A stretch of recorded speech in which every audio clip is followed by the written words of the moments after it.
Chair now recognizes the gentleman from Florida. 5 minutes. February 8th, the White House. Question, Mr. President, why did you share classified information with your ghostwriter? The President, I did not share classified information. I did not share it. I guarantee I did not. That's not true, is it, Mr. Hur? That is inconsistent with the findings based on the evidence in my report. Yeah, so it's a lie, is just what regular people would say, right? Yeah, all right. So the next one. And all the stuff that was in my home was in filing cabinets that were either locked or able to be locked. That wasn't true either, was it? That was inconsistent with the findings of our investigation. Another lie, people might say, right? Because what you put in your report was among the places Mr. Biden's lawyers found classified documents in the garage was a damaged open box. So here's what I'm understanding, right? As Mr. Armstrong laid out, you find in your report that the elements of a federal criminal violation are met. But then you apply this senile cooperator theory, that because Joe Biden cooperated and the elevator doesn't go to the top floor, you don't think you get a conviction. And I actually think you get to the right answer in that. I don't think Biden should have been charged, don't think Trump should have been charged. But under the senile cooperator theory, isn't it frustrating that Biden continues to go out and lie about the basic facts of the report that lay out a federal criminal violation? Congressman, I need to disagree with at least one thing that you said, which is that I found that all of the elements were met.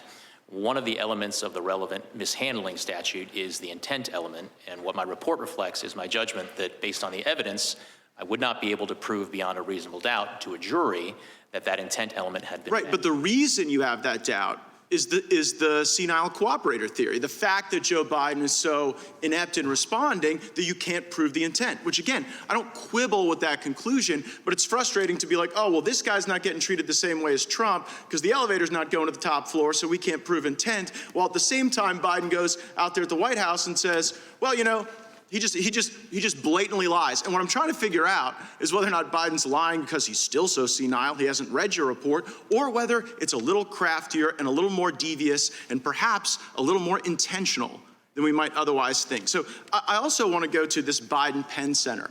Like, did it give concern to you that the Biden Penn Center, where all this classified stuff was being mishandled, was being floated by foreign governments?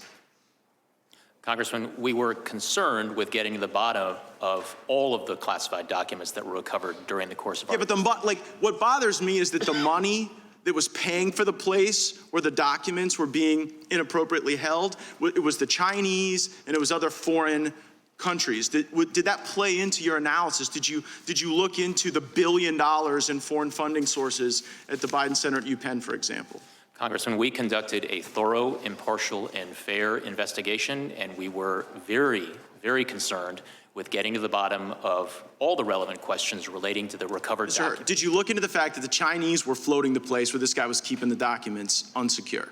Yes or no? Congressman, to the extent that we identified evidence that was relevant and significant to our investigation, we put it in our report. Okay, well, it seemed relevant to me, maybe not to you. Another thing that seemed relevant to me is this ghostwriter, right? So the ghostwriter purposefully deletes this evidence that seems to be show culpability of Biden's crimes, and you don't charge him. Why did you not charge the ghostwriter with obstructing justice and deleting evidence?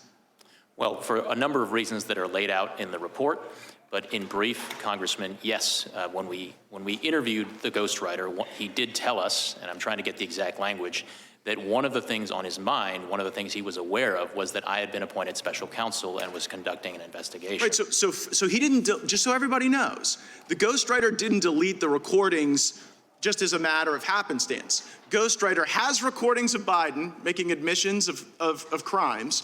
He then learns that you've been appointed. He then deletes the information that is the evidence, and you don't charge him. That is reflected in the report, and one of the reasons— what does somebody have to do to get charged with obstruction of justice by you? If deleting the evidence of crimes doesn't count, what would meet the standard? So, Congressman, as we state in the relevant chapter of the report, one of the things that Mr. Zwanitzer did not delete was transcripts of the recordings that he had created that included inculpatory evidence relating to Mr. Biden. Oh, so if you destroy some evidence but not other evidence, that somehow absolves you of the evidence you destroy? Here's what I see. Zwanniger should have been charged, wasn't.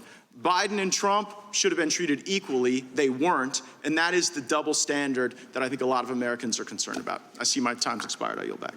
I'm Steve Ducey. I'm Brian Kilmeade. And I'm Ainsley Earhart. And click here to subscribe to the Fox News YouTube page to catch our hottest interviews and most compelling analysis.